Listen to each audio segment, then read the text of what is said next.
Long, long ago, before the men of iron came to these lands in their tall ships, there lived a king called Herla. Great was his mead hall, and many the warriors who flocked to his side. One evening while he was feasting with his men, King Herla had a strange visitor. A king for certain, for he wore gold bangles and chains. But he was such a small man, barely up to the waist of the tallest of the warriors. He had a big red bushy beard and the legs and hooves of a goat. King Herla bade his strange guest welcome, let him sit at the table, gave him good food and mead, and a merry night was had.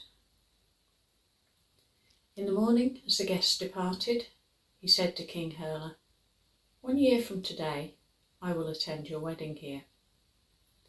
"Well," said King Herla, "I have no plans to marry, but if such a thing should come to pass, then for sure you're welcome." "1 year after that," said the little king, "you should attend my wedding." Some weeks later, an embassy arrived from the king of the Franks, offering his daughter as a bride for Herla, and the day they named for the wedding was the day the little king had spoken of. And sure enough, on the wedding day, the little king arrived, bringing many gifts, and he was a merry guest. And 1 year after that, Herla bade his wife farewell and rode to the wedding of the little king. And a great event it was. Days of feasting and sport and dancing. Eventually, when Herla and his men were ready to depart, the little king gave them gifts, trappings for their horses, hounds for the hunt, weapons and spears to carry. Last of all, he placed a greyhound in King Herla's lap as he sat upon his horse, and he said, "You should not step down from your horse until this greyhound leaps from your lap." Herla and his men rode off, but the country they rode into was strange to them, and they could not find their way back to their mead hall.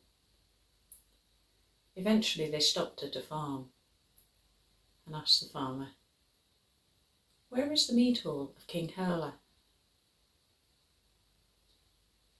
"Well," said the farmer, "that's a tale of long ago.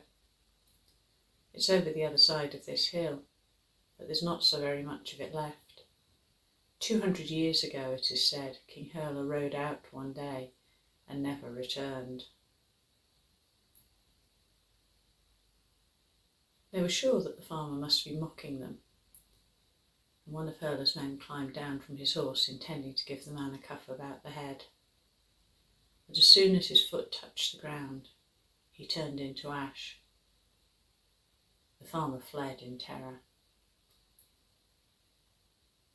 Herla said to the rest of his men, "Stay on your horses. We must not climb down until this greyhound leaps. That's what the little king told us." But still they wait.